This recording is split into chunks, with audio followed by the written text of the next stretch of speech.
and all its old ornaments stripped and carried away to the owner's other house। तो जो पुराना मकान था फ्रेंड, जो पुरानी मैंसन थी जिसमें कि दादी रहती थी फील्ड, वो धीरे धीरे क्या हुआ कि वो ठीक होता गया, क्षय होता गया उसका, और अल्टीमेटली क्या है वो पुल डाउन कर दिया, नीचे गिरा दिया गया। इसके बाद उसके जो जितने भी सजावटी सामान थे, यानी जो कीमती सामान थे, उन्हें निकाल लिया गया और उन्हें जो है, जो मालिक था उसका जो दूसरा मकान था वहां ले जाया गया और वहां पर सेटअप कर दिया गया। And looked as awkward as if someone were to carry away old tombs that they had seen lately at the एबे।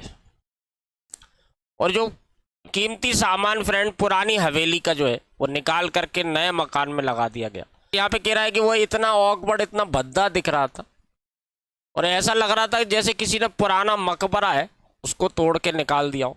जैसे हाल ही में देखा गया था किसी एबे में। एबे मतलब होता है फ्रेंड मठ। क्रिश्चियन लोगों के जो आश्रम या मठ रहते हैं उन्हें कहते हैं एबे। तो ऐसा लग रहा था जैसे हाल ही में जो किसी एबे में देखा गया हो पुराना मकबरा, उसे निकाल लिया गया हो, उसे लेडी सीज के टाउडरी गिल्ट ड्राइंग रूम में लगा दिया गया। फ्रेंड लेडी सीज जो है, ये जो मकान मालिक है ना, उनकी पत्नी को यहाँ पे लेडी सीज कहा गया। टाउडरी गिल्ट का मतलब होता है घटिया सा, जो नकली सोने की परत चढ़ा करके, सोने के पानी चढ़ा करके सामानों को एक अच्छा सा रूप देने की कोशिश करते हैं। इसे यहाँ कहा गया टाउडरी गिल्ट ड्राइंग रूम। तो जो कीमती साजो सामान था पुरानी हवेली का, उसे वहाँ से निकाल करके और नए मालिक के जो नया मकान था, नया न्यू फैशनेबल मकान था, वहाँ पे लगा दिया गया। और वो इतना भद्दा सा लग रहा था जैसे किसी हाल ही में देखे गए मठ में से किसी पुराने मकबरे को निकाल लिया गया और उसे लेडी सीज के वो घटिया से ड्राइंग रूम में लगा दिया गया। पे क्या होता है फ्रेंड कि जॉन जो है ये मुस्कुराता है और जैसे कि वो कहना चाहता हो that would be foolish Indeed, ये वास्तव में एक मूर्खता थी। एंड देन आई टोल्ड, और तब मैंने कहा, how when she came to die, तब मैंने उससे कहा कि जब वो मरने वाली थी, her funeral was attended by a concourse of all the poor and some of the gentry too. और जब उनकी मृत्यु हुई दादी की, तो उनके अंतिम संस्कार में, है ना, फ्यूनरल यानी होता है अंतिम संस्कार, उनके अंतिम संस्कार में जो है एक बहुत बड़ी भीड़ इकट्ठा हुई गरीब लोगों की, और उसमें कुछ कुलीन वर्ग के लोग भी थे, है ना। जेंट्री मतलब होता है कुलीन वर्ग के, उच्च वर्ग के लोग, जो अभिजात वर्ग कहा जाता है। ऑफ द नेबरहुड, पास पड़ोस के जितने भी लोग थे, पास पड़ोस के इलाके जो थे, वहाँ के सारे गरीबों की एक बहुत बड़ी भीड़ और कुछ अभिजात वर्ग के लोग, फॉर मैनी माइल्स राउंड, है ना, कई कई मीलों दूर तक, to show their respect for her memory, उनकी याद में और उनको सम्मान देने के लिए। आगे देखिए friend, because she had been such a good and religious women, क्योंकि वो वास्तव में जो बहुत ही अच्छी और धार्मिक महिला थी। So good indeed that she knew all the psaltery by heart. देखिए बाय हार्ट का मतलब होता है कंठस्थ होना, याद होना। और साल्टरी फ्रेंड जो है ये भजन संहिता जैसी होती है। क्रिश्चियन लोगों में एक साल्टरी मतलब भजन संहिता, उनके अलग अलग तरह के भजन स्तुतियाँ रहती हैं। तो वो कवि राइटर यहाँ पे कह रहा है कि वो इतनी अच्छी और इतनी धार्मिक महिला थी कि वो जितनी भी साल्टरी थी क्रिश्चियन लोगों की, वो उन्हें बाय हार्ट थी यानी कंठस्थ थी। And a great part of the testament besides, और इसके अलावा जो है बाइबल में लिखे हुए जो टेस्टामेंट है वो भी उनको पूरी तरह से याद थे। जैसे हमारे यहाँ हिंदुओं में कहते हैं धर्म ग्रंथ होते हैं, है ना, भजन होते हैं, स्तुतियाँ होती हैं। इसी तरह से वो कह रहा है इतनी धार्मिक महिला थी कि उन्हें अपनी धार्मिक स्त्रोत जितने भी थे, धार्मिक श्लोक, स्तुतियाँ, है ना, और टेस्टामेंट जो थे ये पूरे कंठस्थ थे, पूरी तरह से रटे हुए थे। आगे देखिए friend, here little Alice spread her hands. अब यहाँ पे क्या होता है कि जो छोटी सी एलिस है वो अपने हाथों को फैलाती है। Then I told what a tall upright, graceful person their great grandmother field once was। अब यहाँ पे जो एलिस जो है अपने हाथ फैलाती है इस तरह से जैसे कि वो उनकी बात से सहमत हो। तब मैंने उससे कहा कि कितनी लंबी, है ना, टॉल यानी होता लंबा, अपराइट यानी सीधा, और ग्रेसफुल का मतलब होता है फ्रेंड शोभायमान, सुंदर। तब मैंने उनसे कहा कि कितनी लंबी, सीधी और शोभायमान जो उनकी परदादी थी वो एक समय पर हुआ करती थी। And how in her youth she was esteemed the best dancer, और कैसे कि जवानी के दिनों में उनकी बहुत बड़ी इच्छा थी, है ना, देखिए सम्मानित, एस्टीम्ड मतलब तो सम्मानित, और जवानी के समय कैसे उनकी बहुत बड़ी इच्छा थी और वो एक सम्मानित बेस्ट डांसर थी, एक बहुत अच्छी डांसर हुआ करती थी। यहाँ पे राइटर जो है फ्रेंड चार्ल्स लैम्ब, ये अपनी दादी की जवानी के समय की बात बता रहे हैं कि एक समय वो सीधी खड़ी हो सकती थी, ठीक है ना, और लंबी थी और एक बहुत शोभायमान, एक बेस्ट डांसर हुआ करती थी जो एस्टीम्ड यानी सम्मानित थी उस चीज़ के लिए। Here Alice's little right foot played an involuntary movement. अब यहाँ पे क्या होता है कि जो लिटिल एलिस है, छोटी सी एलिस है, उसका जो दायां पैर है ये अपने आप से हिलने लगता है। कई बार बच्चे जो है बैठे बैठे अपना पैर हिलाने लगते हैं। इट डेजिस्टेड, डेजिस्टेड मतलब होता है फ्रेंड रुक जाना। जब मैंने उसे गंभीरता से देखा तो उसका पैर हिलना बंद हो गया। द बेस्ट डांसर, सबसे अच्छी डांसर, आई वॉज सेइंग, मैं कह रहा था, इन द कंट्री, उस पूरे ग्रामीण क्षेत्र में, till a cruel disease called cancer came and bowed her down with pain. अब यहाँ पे राइटर कह रहा है कि फ्रेंड जो मेरी दादी थी वो इतनी अच्छी शोभायमान, लंबी और सीधी खड़ी ऐसी महिला थी और एक समय की बहुत सम्मानित डांसर थी उस इलाके की। और उसी समय क्या होता है, वो एलिस जो है बैठे बैठे उसका पैर अचानक से हिलने लगता है, तो वो उसको गंभीरता से देखता और वो बंद कर देती है हिलाना।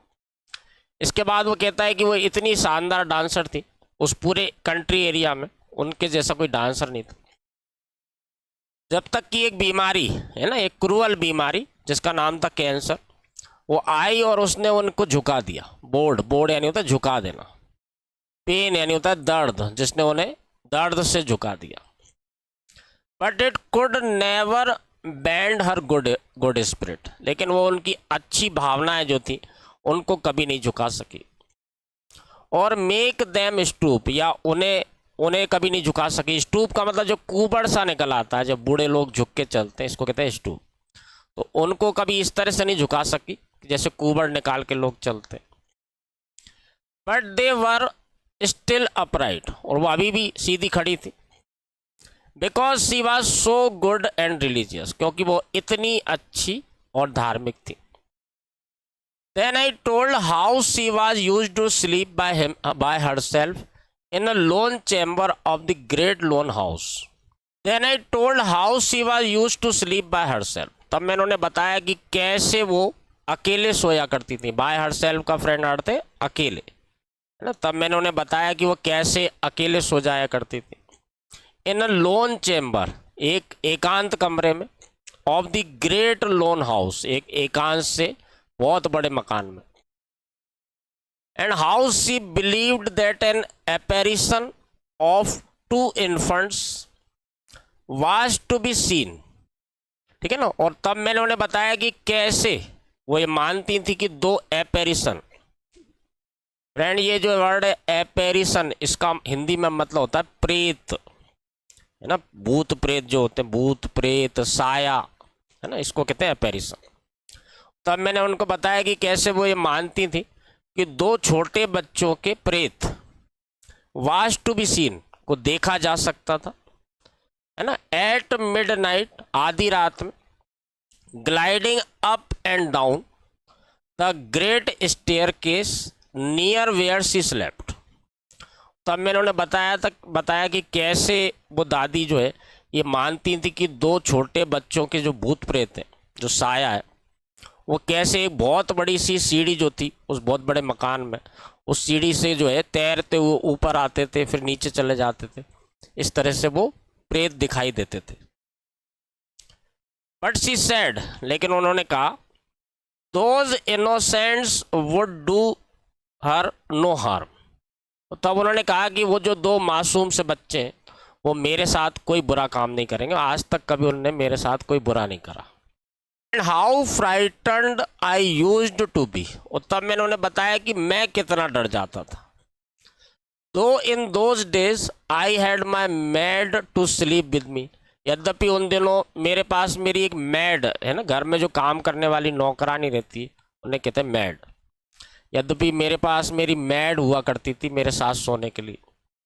Because I was never half so good और रिलीजियस एज सी, क्योंकि मैं उनके जितना अच्छा और धार्मिक जितना वो थी उसका आधा भी नहीं था।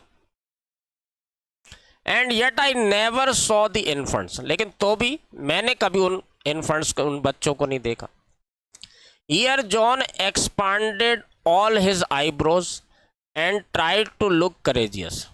अब यहाँ क्या करता है जॉन, जो है अपनी आईब्रोज यानी बाहों को फैला करके ये दिखाने की कोशिश करता है कि वो कितना करेजियस था। करेजियस यानी साहसी। यहाँ जॉन क्या है, अपनी आईब्रो फैलाता है, इस तरह से दिखाने की कोशिश करता है जैसे कि वो बहुत साहसी व्यक्ति हो। देन आई टोल्ड, तब मैंने बताया, how good she was to all her grandchildren. तब मैंने उससे उनको बताया कि वो कितनी अच्छी थी अपने सारे जो है नाती पोतों के प्रति। Having us to the great house in the holidays, कि वो हमको अपनी छुट्टियों के दिनों में अपने उस बड़े से मकान में बुलाती थी। Where I in particular use to spend many hours by myself, जहाँ की विशेष रूप से मैं कई घंटे जो है अकेले बिताया करता था। In gazing upon the old busts of the 12 Caesars, देखने में उन 12 सीजर्स की मूर्तियों को जो है गेज। देखिए अब यहाँ पहले हिंदी में अर्थ देख लें इनका। फ्रेंड गेज का मतलब होता है घूर कर देखना, टकटकी लगा कर देखना। यहाँ बस्ट जो है फ्रेंड, यूरोपियन कंट्रीज में जो महान लोग रहते हैं, जो राजा महाराजा रहते हैं, उनकी इस तरह की अर्ध मूर्ति, आदि मूर्ति रहती है ना, इसको कहते हैं बस्ट। और 12 सीजर्स हुए तो 12 सीजर्स की वहाँ पर मूर्तियाँ लगी हुई थी। तो यहाँ पे राइटर कह रहा है कि मैं जो है छुट्टियों में जब जाता था तो बहुत सारा समय मैं अकेला बिताता था, है ना। Gazing upon the old bust of the 12 Caesar, उन 12 सीजर्स की जो मूर्तियाँ थी उनको घूरता रहता था बहुत देर तक। That had been emperors of Rome, जो रोम के सम्राट रह चुके थे। जो रोम एक साम्राज्य था फ्रेंड, वहाँ सीजर्स हुए 12, उन 12 सीजर्स की मूर्तियाँ लगी थी। और वही कह रहा बहुत सारा समय मैं अकेले बिताता था और उन जो 12 सीजर्स की मूर्तियाँ लगी थी उन्हें घूरता रहता था बहुत देर तक। Till the old marble heads would seem to live again, और मैं तब तक घूरता रहता था जब तक कि ऐसा ना लगे कि वो जो मार्बल है ना, संगमरमर की जो मूर्तियाँ हैं, वो तो ऐसा लगता था कि दोबारा से जीवित ना हो जाए। छुट्टियों के दिनों में वो दादी हमारी इतनी अच्छी थी अपने पूरे नाती पोतों के प्रति कि वो छुट्टियों में हमें वहाँ बुला लेती थी। और उन छुट्टियों के दौरान मैं जो है विशेष रूप से बहुत सारा समय अकेले बिताता था और मैं घंटों घूरता रहता था उन 12 सीजर्स जो रोम के सम्राट थे, उनकी जो मूर्तियाँ लगी थी उन्हें घूरता रहता था जब तक कि ऐसा ना लगे कि वो उनमें से कोई मूर्ति जिंदा ही ना हो जाए। और I to be turn into marble with them, या मैं उनके साथ में संगमरमर का बन जाऊं। How I never could be tired with roaming about that huge mansion, और मैंने उन्हें बताया कि कैसे मैं उस बहुत बड़ी हवेली में घूमता रहता था और कभी थकान महसूस नहीं करता था। With its vast empty rooms, उसके जो खाली पड़े हुए बहुत बड़े बड़े से कमरे थे उनमें घूमता रहता था, घंटों घूमता रहता था और कभी मुझे ऐसा नहीं लगता था कि मुझे थकान हो रही। With their worn out hangings, है ना, देखिए वॉर्न आउट मतलब होता है फटे पुराने, है ना, वॉर्न आउट, फटे पुराने।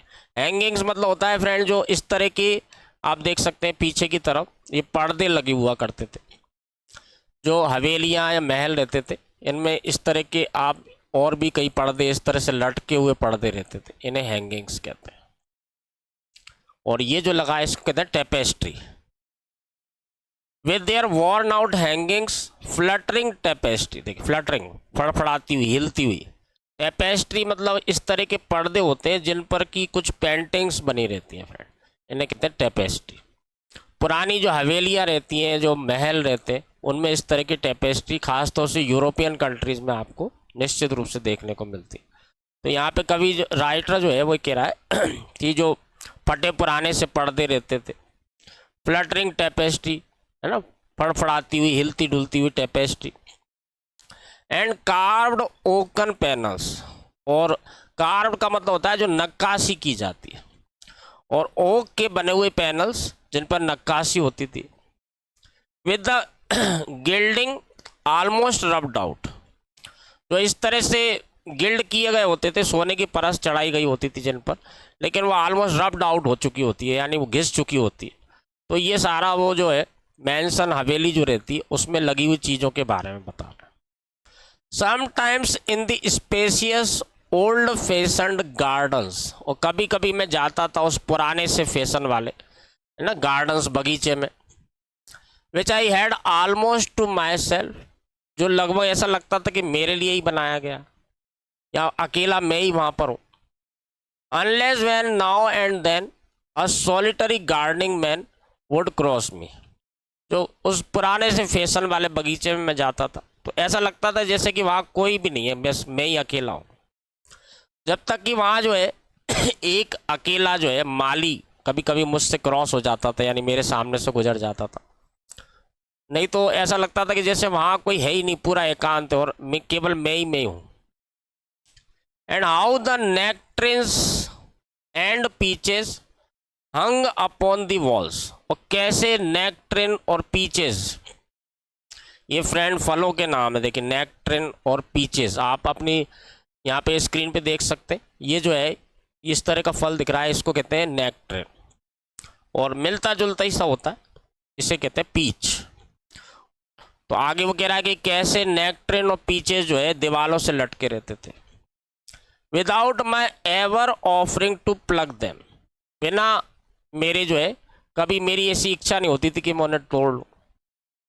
Because they were forbidden fruits, क्योंकि वो फॉरबिडन फ्रूट्स थे, यानी उन पर के उनको तोड़ने की मनाही थी। अनलेस नाउ एंड देन, यदि कभी कोई बोल दे या नहीं बोले, लेकिन ऐसा विदित होता था।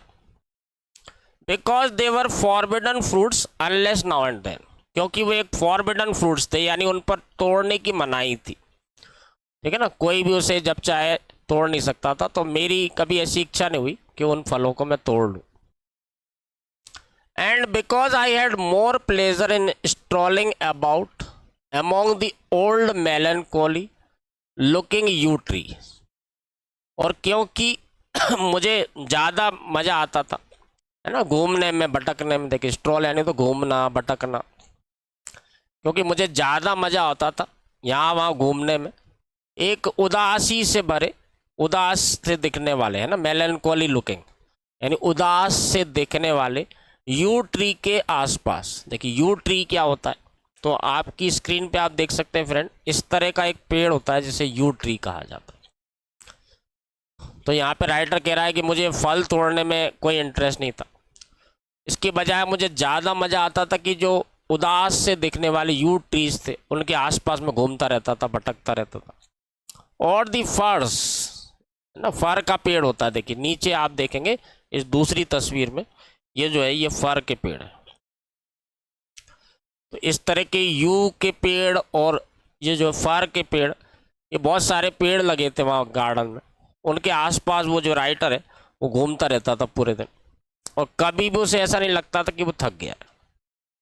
And picking up the red berries and the fir apples, और तोड़ना उन रेड बेरीज को और फर के एप्पल्स को, which were good for nothing but to look at, जो किसी काम के तो नहीं थे बस देखने में मजा आता था। और in lying about upon the fresh grass, या फिर मैं पड़ा रहता था उस ताजी सी हरी घास पर।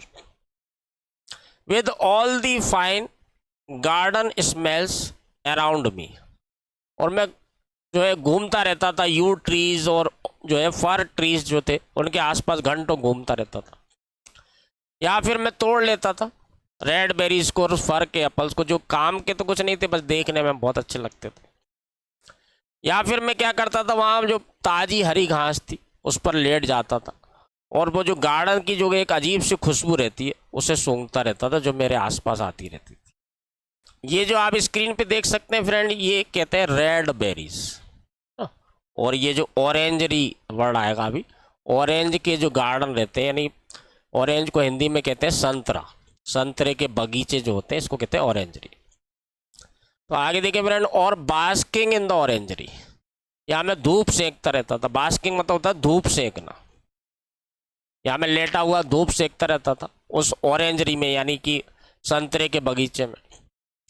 Till I could almost fancy my self ripening, जब तक कि मुझे ऐसा कल्पना होने लगती थी, ऐसा एहसास होने लगता था कि जैसे मैं भी फलों के साथ पक रहा हूँ, है ना। रेपन यानी होता पकना। along with the oranges and the limes in that grateful warmth, और मैं वहाँ लेटा रहता था और धूप सेकता रहता था जब तक कि मुझे ऐसा नहीं लगने लगता था कि मैं भी इन फलों के साथ, है ना, इन ऑरेंजेस और लाइम्स, यानी लाइम यानी होता है फ्रेंड नींबू को कहते हैं लाइम। जब तक कि मुझे ऐसा एहसास नहीं होने लगता था कि इन संतरों और नींबुओं के साथ मैं खुद भी पकने लगा हूँ, और उनकी जो बहुत अच्छी सी एक कृतज्ञता से भरी जो गर्मी रहती थी, वार्मथ, उनके बीच में लेट करके मैं जो है धूप सेकता रहता था। आगे देखिए फ्रेंड, और इन वाचिंग द डैश, या फिर मैं देखता रहता था डैश को। अब डैश क्या होता है फ्रेंड, तो आपकी स्क्रीन पे ये जो फिश दिखाई दे रही है फ्रेंड, इसे कहते हैं डैश। ये एक प्रकार की मछली होती है, और इस तरह के जो बगीचे होते हैं, गार्डन होते हैं, उसमें फिश पॉन्ड रहते हैं। तो यहाँ पे राइटर कह रहा है कि मैं देखता रहता था फिश पॉन्ड जो था। और इन वाचिंग द डैश, या फिर मैं डैश को देखता था। दैट डार्टेड टू एंड फ्रो, जो हलचल मचाती रहती थी। डार्ट यानी होता हलचल मचाना, इधर से उधर जाना। देखिए यहाँ सारे मीनिंग लिखे कि आपको पढ़ते समय जो है कोई प्रॉब्लम नहीं आए। डैश जो है एक प्रकार की मछली होती है, और डार्ट मतलब होता है हलचल मचाना, यहाँ से वहाँ जाना। टू एंड फ्रो का मतलब होता है फ्रेंड यहाँ से वहाँ, इधर से उधर। सल्की पाइक, है ना, ये भी एक प्रकार की मछली होती है, जैसे आप जो है नीचे यहाँ पे तस्वीर में देख सकते हैं। दो तरह की मछलियों का यहाँ वर्णन किया है। एक तो डैश जो इस तरह से दिखाई देती है, और दूसरी जो है सल्की, है ना, देखिए सल्की पाइक ये मछली। तो ये जो तस्वीरें मैंने इसलिए लगाई है कि आप उन हर चीज़ को इमेजिन कर पाएँ, अपने दिमाग में आपके इस तरह से बैठ जाएं कि आप कभी उसको भूलें नहीं।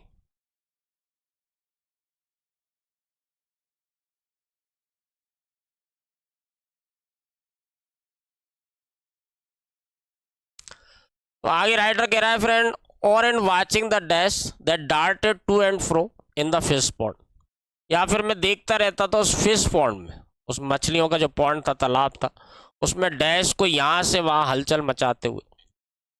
At the bottom of the garden, है ना, गार्डन का जो निचला हिस्सा इलाका था, तली वाला इलाका, वहाँ पर। With here and there a great sulky pike, जहाँ पर यहाँ से वहाँ एक बड़ी सी सल्की पाइक मछली। Hanging Midway down the water, जहाँ रुक जाके मिडवे यानी बीच रास्ते में रुक जाती थी। इन साइलेंट स्टेट, एक बिल्कुल साइलेंट यानी चुपचाप अवस्था में। एज इफ, जैसे कि। इट मोक्ड एट देयर इम्पर्टिनेंट फिस्किंग, जैसे कि वो जो है मजाक उड़ा रही हो उन मछलियों के, यानी कौन सी मछली, डैश मछली के। इम्पर्टिनेंट फिस्किंग, असभ्यता से या धृष्टता से भरी जो हलचल मचा रही थी, वो शोरगुल मचा रही थी, यानी यहाँ से वहाँ, यहाँ से वहाँ जा रही थी। तो यहाँ पे देखिए मछलियों का जो वर्णन है वो कितना अच्छा सजीव, ऐसा लगता है जो आंखों के सामने ही चल रहा है अपने। सल्की पाइक मछली क्या करती, बीच में रुक जाती है, और ऐसा लगता है जैसे कि वो मजाक उड़ा रही हो उन डैश मछलियों का जो वो यहाँ से वहाँ जा रही थी और हलचल मचा रही थी। आगे देखिए फ्रेंड, राइटर कह रहा I had more pleasure in these busy idle diversions. मुझे ज़्यादा मज़ा आता था इन बिजी आइडल डाइवर्जन्स। और यहाँ राइटर कह रहा है फ्रेंड कि मुझे ज़्यादा मज़ा आता था इन जो व्यस्तता से भरे या कभी कभी हलचल मचाने वाले जो जो हरकतें कर रही थी मछलियाँ। Then in all the sweet flavours of peaches, nectarines, oranges.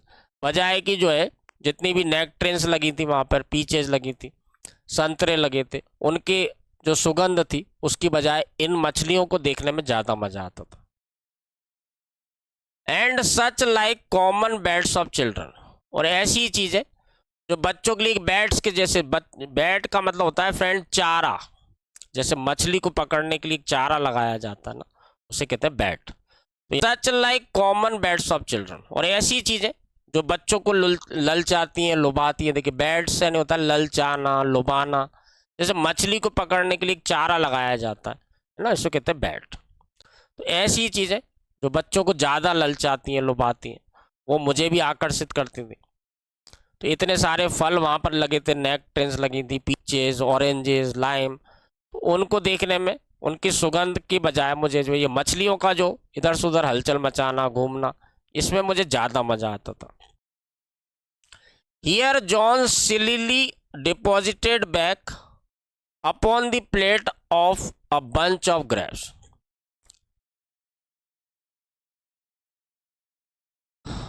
अब राइटर यहाँ पे कह रहा है फ्रेंड, अब यहाँ क्या होता है कि जॉन जो है ये चालाकी से, सिलीली है ना, चालाकी से चुपचाप दोबारा से जो अंगूर उसने उठाए थे वो वापस प्लेट में रख देता है। Which not unobserved by Alice. जैसे ऐसा नहीं होता कि एलिस ने ना देखा हो, एलिस की भी नज़र पड़ जाती है उस चीज़ पे। He had mediated dividing with her, जिसको उसने मीडिएट किया था, यानी मध्यस्थता तक की थी उसको बांटने में, उन दोनों के बीच में। And both seemed willing to relinquish them for the present as irrelevant। और वो दोनों जो है उन अंगूरों के प्रति जो है अंगूरों को छोड़ देना चाहते हैं, है ना। relinquish मतलब होता है फ्रेंड छोड़ देना, त्याग देना। तो वो जो जॉन क्या करता है, धीरे से चुपचाप जो है वो अंगूर वापस उस प्लेट में रख देता है जो पहले उन्होंने कोशिश की थी कि वो खाएंगे दोनों जने। अब उनकी कहानी सुनने में इतनी ज़्यादा रुचि होने लगी कि वो जो दोनों हैं वो अंगूरों को त्याग देना चाहते हैं, वो नहीं चाहते खाना, वो ज़्यादा ध्यान जो है वो कहानी पर देना चाहते हैं। तो यहाँ पे जो चार्ल्स लैम है, इन्होंने इतनी अच्छी तरीके से देखिए ऐसे में वर्णन किया है कि एक तरफ तो वो अपनी दादी की कहानी सुनाते हैं पहले, उसके बाद फिर उनकी पूरी हवेली का उन्होंने पूरा डिस्क्रिप्शन दिया है कि हवेली में क्या क्या था, वहाँ 12 सीजर्स के बस्ट थे और कितना गार्डन था। तो गार्डन की एक एक चीज़ का उन्होंने बहुत अच्छे से वर्णन किया है। Then in some watt a more heighten tone, तब मैंने जो है एक थोड़ा सा जोर से, एक कठोर सी आवाज़ में कहा, I told how though their great grandmother Field loved all her grandchildren. और फिर मैंने थोड़ा सा जो है ज़्यादा तेज आवाज़ में उनसे कहा और मैंने बताया कि कैसे, यद्यपि उनकी जो दादी माँ थी, है ना, परदादी, जो फील्ड थी, बच्चों की परदादी, वो कैसे उनके ग्रैंड चिल्ड्रन, उनके जो नाती पोते थे, उनको प्यार करती थी। Yet in an special manner she might be said to love their uncle John L. अब यहाँ पे वो राइटर ये कह रहा है कि मैंने उन्हें तब बताया कि कैसे उनकी जो दादी, परदादी थी फील्ड, वो कैसे अपने नाती पोतों से बहुत ज़्यादा प्यार करती थी। अब राइटर यहाँ पे कह रहा है कि फ्रेंड उसने जो उनका ध्यान इधर उधर भटक रहा था बच्चों का, तो उसने थोड़ा सा तेज आवाज़ में अब उसने कहा कि उसने बताया कि कैसे उनकी जो परदादी थी फील्ड, वो अपने सारे नाती पोतों से बहुत ज़्यादा प्यार करती थी। हालांकि ये कहा जा सकता था कि उनके जो अंकल थे, है ना, उनके अंकल यानी बच्चों के अंकल, वो कौन थे, जॉन एल। यहाँ पे जॉन एल वर्ड यूज़ किया है। जो चार्ल्स लैम के बड़े भाई हैं फ्रेंड, उनका नाम है जॉन लैम, लेकिन यहाँ पे उन्होंने पूरा नाम इसलिए नहीं लिखा है कि वो उनकी पहचान छुपाना चाहते हैं। ऐसा इसलिए करना चाहते हैं कि कहीं ऐसा ना लगे पढ़ने वाले को कि ये पूरा जो है उन्होंने अपने परिवार के बारे में ही बोल दिया, और इसलिए आइडेंटिटी को उन्होंने आधा बताया, आधा आपकी इमेजिनेशन पे छोड़ दिया। तो चार्ल्स लैम्ब कहते हैं कि उन्होंने बताया कि कैसे उनकी दादी हालांकि सारे नाती पोतों से बहुत प्यार करती थी, लेकिन ऐसा लगता था कि वो उनके जो बड़े भाई थे जॉन लैम्ब, इनसे ज़्यादा प्यार करती थी। Because he was so handsome, क्योंकि वो बहुत ज़्यादा सुंदर थे, एंड स्पिरिटेड अ यूथ, और ऐसे ही जोश से भरे युवा थे, and a king to the rest of us, और हम बाकी बच्चों के लिए वो एक राजा के जैसे थे। And instead of mopping about in solitary corners, और वो हमारी तरह जो है किसी एकांत कॉर्नर्स पे, है ना, एकांत कॉर्नर का क्षेत्र जो होता है कोने में, हमारी तरह वो किसी एकांत कोने में इसे उदास से नहीं बैठे रहते थे।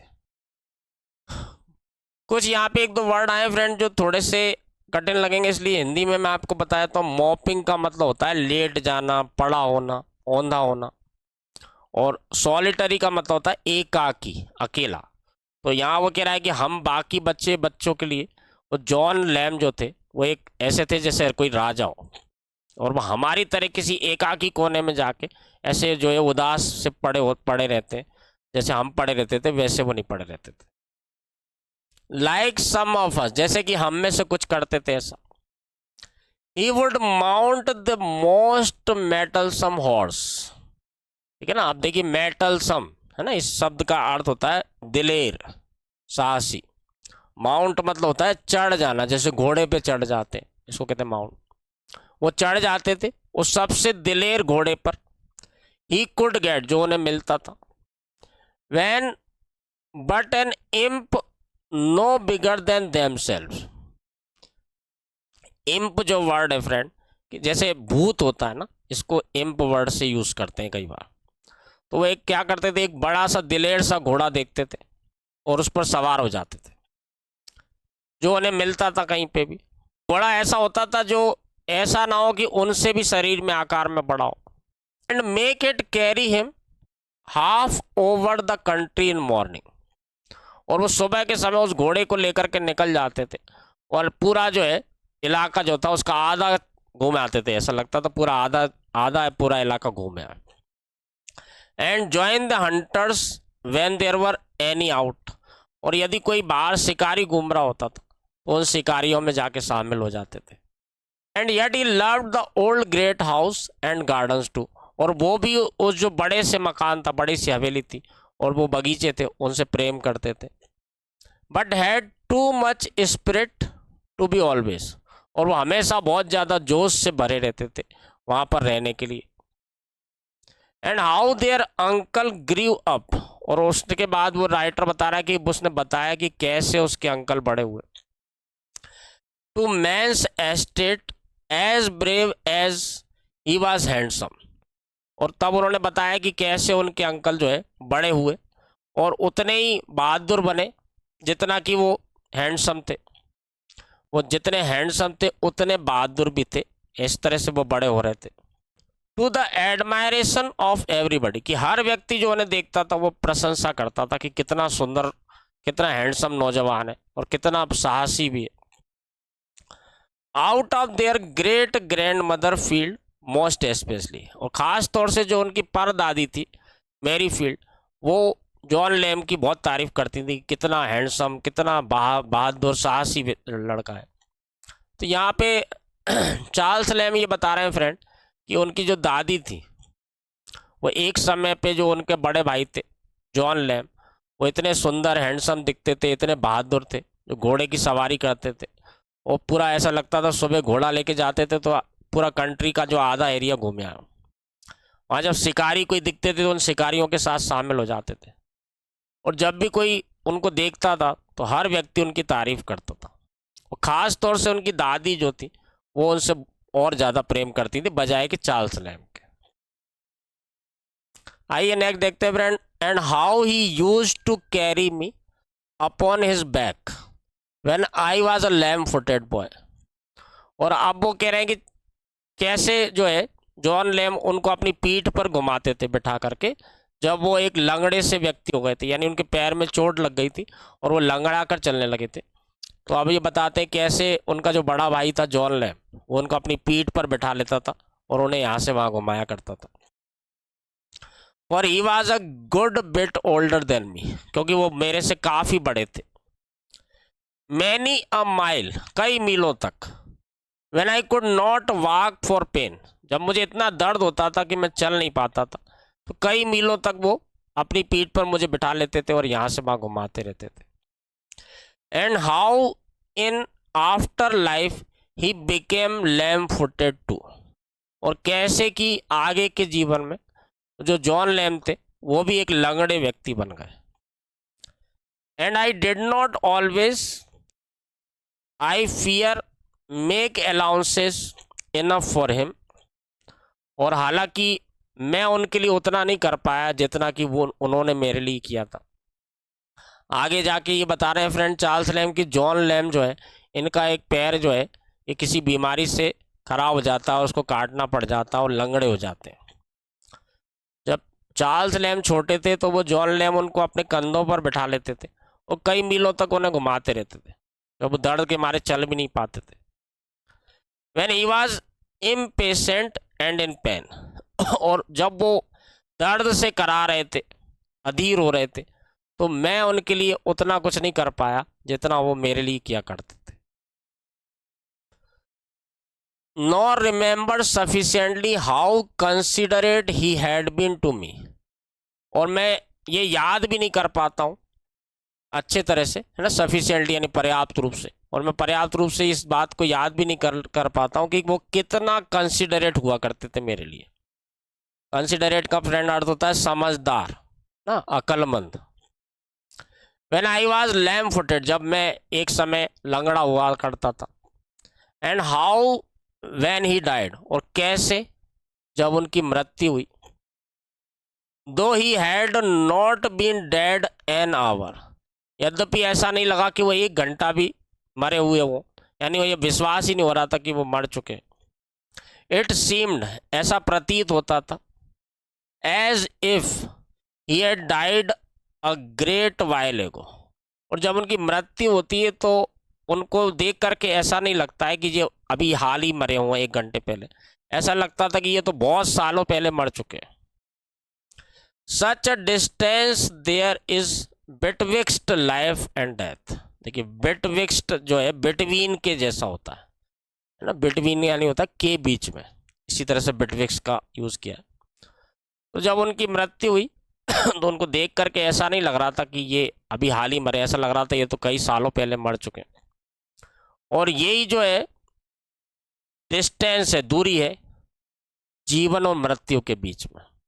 And how I bore is death, और मैंने तब उन्हें बताया कि कैसे मैंने उनकी मृत्यु को सहन किया। I thought pretty well at first, कि कैसे मैंने उनकी मृत्यु को महसूस किया जब पहली बार उस चीज़ को मैंने समझा था। बट आफ्टरवर्ड, लेकिन इसके बाद में, इट हॉन्टेड एंड हॉन्टेड मी, ये चीज़ जो है मुझे डराती रही और डराती रही। उनकी मौत जो है उनके दिमाग में इस तरह से हावी हुई कि हर समय वो उसके बारे में सोचते रहते थे। एंड दो आई डिड नॉट क्राई, यद्यपि मैं रोया तो नहीं, लेकिन वो चीज़ मुझे हर रात डराती थी, हर समय मेरे दिमाग में वही चीज़ घूमती रहती थी। Rather than not have him again, जो उनको मैं दोबारा पा तो नहीं सकता था, लेकिन उनकी यादें जो है मेरे दिमाग में हमेशा घूमती रहती थी। यद्यपि मैं रोता तो नहीं था और ऐसा भी नहीं लगता था कि कभी मैं उनको दोबारा पा सकूंगा। आगे देखते हैं friend, here the children fail crying, यहाँ पे जो है बच्चे अब रोने से लगे, उनका मुंह जो है ऐसा हो गया कि रोने ही वाले। And asked if their little mourning, और थोड़ा देर वो जो है मॉर्निंग, मॉर यानी शोक मनाना, और थोड़ी देर शोक मनाने के बाद उन्होंने पूछा which they had on was not for uncle John, जो उन्हें दुख हो रहा था, कष्ट हो रहा था अपने अंकल जॉन के लिए। आगे देखिए friend, and they looked up and prayed me not to go on about their uncle. अब बच्चे उनसे कहते हैं कि अब अंकल के बारे में बात करना बंद कर दो, है ना। बच्चे जो है अब रोने जैसे उनका मन हो गया। बच्चे फ्रेंड जॉन लैम की जो कहानी थी अभी तक उसको सुन सुन के वो बेचारे रोने के जैसे मूड हो गया उनका। फिर वो अपने पिता यानी चार्ल्स लैम की तरफ देखते हैं और कहते हैं कि अब अंकल के बारे में मत बताओ, but to tell them some stories about their pretty dead mother. अब वो कहते हैं कि कुछ कहानियां हमारी सुंदर सी मरी हुई माँ के बारे में बताओ। देन आई टोल्ड देम, है ना, तब मैंने उनसे कहा, हाउ फॉर 7 लॉन्ग ईयर्स, कैसे 7 लंबे साल, इन होप समटाइम्स, कभी कभी उम्मीद में, समटाइम्स इन डिस्पेयर, और कभी कभी निराशा में, नाउम्मीदी में, यट परसिस्टिंग एवर, और उस चीज के लिए मैंने प्रयास करता रहा। I courted the fair Alice WN। Court का मतलब होता है फ्रेंड, जैसे प्रेम प्रसंग चलता है, हिंदी में प्रेम प्रसंग कहते हैं, कि कैसे 7 लंबे सालों तक, कभी इस आशा में कि हमारी शादी होगी, कभी इस नाउम्मीदी में कि नहीं होगी, वो कैसे हमारा प्रसंग, प्रेम प्रसंग चलता रहा उस सुंदर सी एलिस WN से। देखिए पूरा नाम नहीं लिखा यहाँ, उन्होंने एक व्यक्ति की निजता को भंग नहीं करना चाहते थे, है ना। कई बार ऐसा होता है कि किसी व्यक्ति का नाम अगर छाप दिया जाए तो उसकी प्राइवेसी जो रहती वो सही नहीं माना जाता, इसलिए उन्होंने पूरा नाम ना लिखते हुए एलिस WN इस तरह से लिख दिया है। तो पढ़ने वाला समझ जाएगा कि उनकी प्रेमिका थी जिससे वो शादी करना चाहते थे। 7 साल तक वो इस उम्मीद में जीते रहे, 7 लंबे सालों तक फ्रेंड वो इस उम्मीद में, नाउम्मीदी में जीते रहे कि कभी उनकी शादी होगी, कभी उनके बच्चे होंगे। And as much as children could understand, और जितना कि बच्चे समझ सकते थे, I explain to them what coyness and difficulty and denial meant in maidens. और जितना कि बच्चा समझ सकते थे उतना मैंने उनको समझाया कि एक मैडन के लिए, उस समय की जो कुंवारी लड़कियां रहती थी, उनके लिए कितना मुश्किल होता था, है ना, कितना शर्मिलापन और कितना मुश्किल होता था किसी को डिनायल करना, यानी इनकार करना। यानी उस समय की जो कुंवारी लड़कियां थी उनके लिए कितना मुश्किल होता हो कि अस्वीकार कर दिया जाए किसी बात को, वो कितना शर्मिलापन और मुश्किल होता हो। Then suddenly turning to Alice, जब अचानक से मुड़ करके मैंने एलिस को देखा, the soul of the first Alice looked out at her eyes with such a reality of representment that I became in doubt which of them stood there before me or whose that bright hair was. And while I stood gazing, इस पूरे का अर्थ देखें friend, तो यहाँ पे वो कह रहे हैं कि जैसे ही मैंने मुड़ के देखा तो मुझे ऐसा लगा कि जैसे एलिस जो है वो, उसकी आत्मा जो है वो अपने शरीर से अलग हो गई है और वहां पर 2 एलिस खड़ी हुई है। फिर वो आश्चर्यचकित हो जाता है, इस संदेह में आ जाता है कि ये जो 2 एलिस हैं इनमें से वो एलिस कौन सी है जो जिससे वो प्रेम करते थे, और दूसरी एलिस कौन सी है जो उनकी बच्ची है। यानी अचानक से जो एक एलिस थी वो एक एलिस से 2 एलिस हो जाती है। और राइटर ये देखता है फ्रेंड कि वो पहचानने की कोशिश करता है कि ये वो कौन है जिसके ये ब्राइट हेयर है, जिसके चमकीले बाल हैं, ये वो कौन सी एलिस है।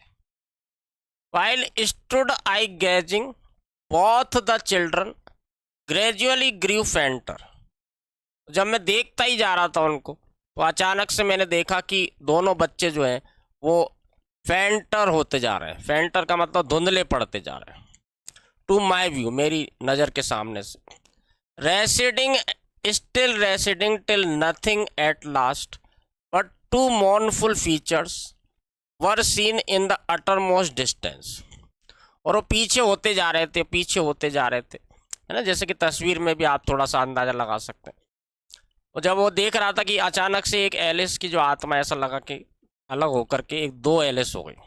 फिर वो पहचानने की कोशिश करता है कि ये वो सुनहरे बाल जो है, सुंदर जो ब्राइट हेयर है, वो कौन सी एलिस है, उसकी प्रेमिका है या उसकी जो है पुत्री है। फिर अचानक से क्या होता है कि जो बच्चे दोनों रहते हैं वो धीरे धीरे पीछे की ओर जाने लगते हैं और धुंधले पड़ने लगते हैं, और इतनी दूर तक चले जाते हैं कि जब तक कुछ नहीं दिखाई देता है, केवल एक दुखद से दो चेहरे दिखाई देते हैं, एक दुखद से जो आकृतियां दिखाई देती हैं। which without speech strangely impressed upon me the effects of speech। जो बोल तो नहीं रहे थे लेकिन इफेक्ट्स ऑफ स्पीच, यानी ऐसा एहसास हो रहा था कि जैसे कोई आवाज आ रही है। We are not of Alice, हम एलिस के नहीं है। नॉर ऑफ थी, ना ही तुम्हारे हैं। Nor are we children at all, हम तो बच्चे ही नहीं है। अब वो यहाँ पे बच्चे जो आकृतियां बन जाती हैं, मॉर्नफुल फीचर्स, यानी एक दुख से भरी, शोक भरी जो है आकृतियां बन जाती हैं। अब वो यहाँ जो राइटर है उससे कहती है कि हम एलिस के बच्चे नहीं हैं, हम तुम्हारे बच्चे भी नहीं हैं, हम तो बच्चे ही नहीं हैं। The children of Alice call Bartrum father, Alice के बच्चे बार्ट्रम को फादर कहते हैं, बार्ट्रम को पिता कहते हैं। We are nothing less than nothing and dreams, हम कुछ नहीं है, हम एक सपने से कम नहीं है। We are only what might have been, अभी देखिए वाट माइट हैव बीन, यहां वो कह रहे हैं कि हम वो हैं जो कभी हो सकते थे। And must wait upon the tedious source of lethe millions of ages before we have existence and a name। अब यहाँ पे एक नाम आया फ्रेंड, लेथे। ये जो लेथे है ये एक नदी का नाम है जो ग्रीक माइथोलॉजी में एक काल्पनिक नदी बताई गई जो पाताल लोक में बहती है, और इस नदी का पानी कोई पीता है तो वो जो है अपना पिछला पास्ट जितना भी रहता है वो सबको भूल जाता है। फ्रेंड्स, ग्रीक माइथोलॉजी जो है इसमें एक नदी का वर्णन किया गया है जो लेथे के नाम से, आप यहाँ फिगर में देख सकते हैं, इस इमेज में देख सकते हैं। इस तरह की कल्पना की गई है कि एक लेथे नदी है जो पाताल लोक में बहती, और इस नदी की खास बात ये है कि ये जो है इसका पानी जो है ये रिवर ऑफ फॉरगेटफुलनेस कहा जाता है इसको। Lethe refers to the Greek mythological river of forgetfulness in the underworld, पाताल लोक में एक ऐसी नदी है जिसका पानी जो है कोई अगर पी ले तो वो अपना सारा कुछ पास्ट भूल जाता है। Whose waters erase memories, है ना, जिसका पानी जो है आपकी मेमोरी को इरेज कर देता है, यानी याददाश्त को खत्म कर देता है। Souls of the dead drank from it, जो मरे हुए लोग रहते हैं उनकी आत्मा यहाँ पे पानी पीती बिफोर रीबर्थ, है ना, दोबारा जन्म लेने से पहले। To forget their past life, अपना पुराना जीवन जो है भूल जाने के लिए जो मरे हुए लोग रहते हैं उनकी आत्मा यहाँ आती है और पानी पीती है। इससे क्या होता है कि अपना पूरा जो जीवन था उनका वो भूल जाते हैं ताकि दोबारा जन्म ले तो उन्हें पिछले जन्म की याद ना रहे। फ्रेंड, लेथे नाम की एक रियल नदी भी, एक वास्तविक नदी भी है जो अलास्का में बहती है। इसका नाम जो है इसी मिथ पर रखा गया है। अलास्का में एक रियल नदी भी बहती है जिसका नाम है लेथे। इन तस्वीरों में आप देख सकते हैं ये लेथे नदी है, और ये जो काल्पनिक कल्पना की गई है कि एक ऐसी देवी है जो लेथे नदी में, ये लेथे नदी जो है वहाँ की गॉडेस कही जाती है, गॉडेस ऑफ फॉरगेटफुलनेस, जो पुरानी यादों को भुला देती है। यहाँ पे जो वर्ड आया फ्रेंड लेथे, ये मैंने आपको डिस्क्राइब किया कि लेथे क्या है ना, ये जानना इसलिए ज़रूरी है क्योंकि जो भी चीज़ हम पढ़ें, चाहे वह ऐसे हो चाहे पोएम हो, इसमें कोई भी ऐसा शब्द आ रहा है जो हमको ये परेशान कर सकता है आगे जाके, तो हमको हर चीज़ क्लियर होना चाहिए। तो यहाँ पे अब बच्चे कह रहे हैं कि हम कुछ नहीं है, हम एक सपने से कुछ नहीं है, हम वो हैं जो कभी हो सकते थे, ठीक है ना। And must wait upon the tedious source of लेथे मिलियंस ऑफ एजेस, और हम सदियों सदियों से लेथे नदी के थका देने वाले किनारों पर, तटों पर इंतजार कर रहे होते। And we have existent and a name, हमारा कोई अस्तित्व नहीं है, केवल एक नाम है। एंड इमीडिएटली अवेकिंग, और तुरंत मेरी जो है नींद खुल जाती है।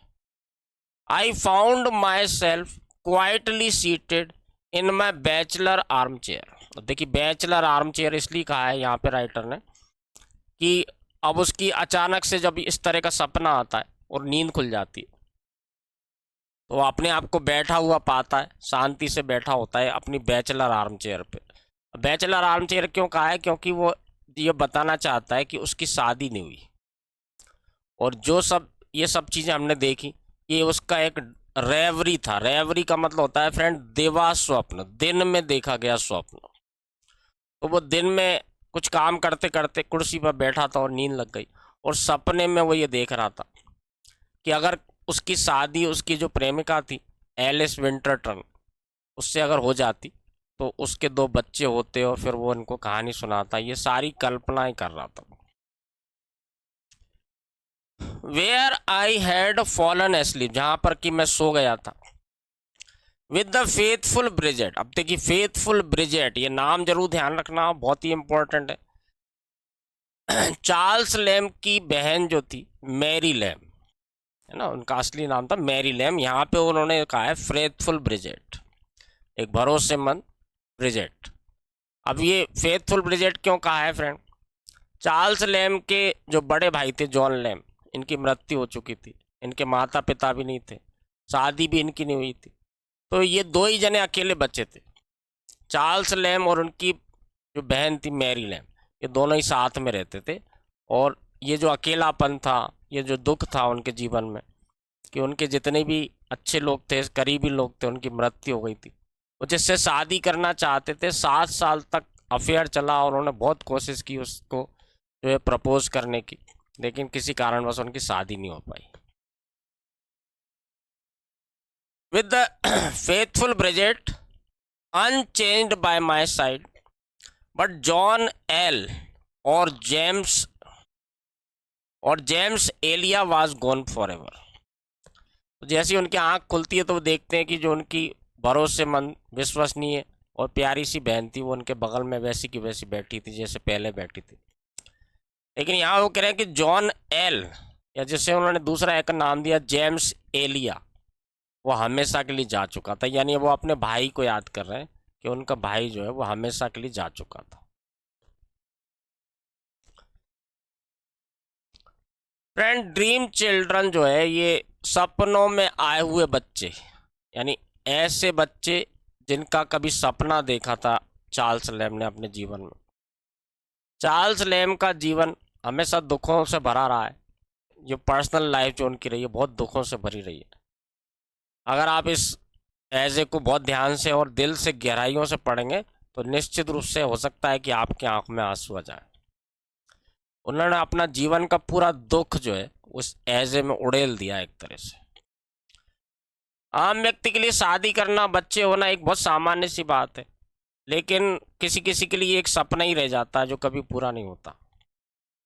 बहुत ही प्यारा, दिल को छूने वाला, मार्मिक चित्रण किया गया इस ऐसे में। चार्ल्स लैम की ये सबसे अच्छी रचनाओं में से एक है, जो मैं मानता हूँ कि मैंने जितने भी ऐसे आज तक ज़िंदगी में पढ़े उनमें ये सबसे अच्छा ऐसे है। फ्रेंड्स मैंने आपको कोशिश की है कि एक एक शब्द और एक एक लाइन का अर्थ बताऊं। फिर भी यदि आपको पढ़ते समय कोई भी दिक्कत आती है तो कभी भी आप कमेंट्स में पूछ सकते हैं। आज की वीडियो में इतना ही करेंगे। थैंक यू वेरी मच, फिर मिलते हैं।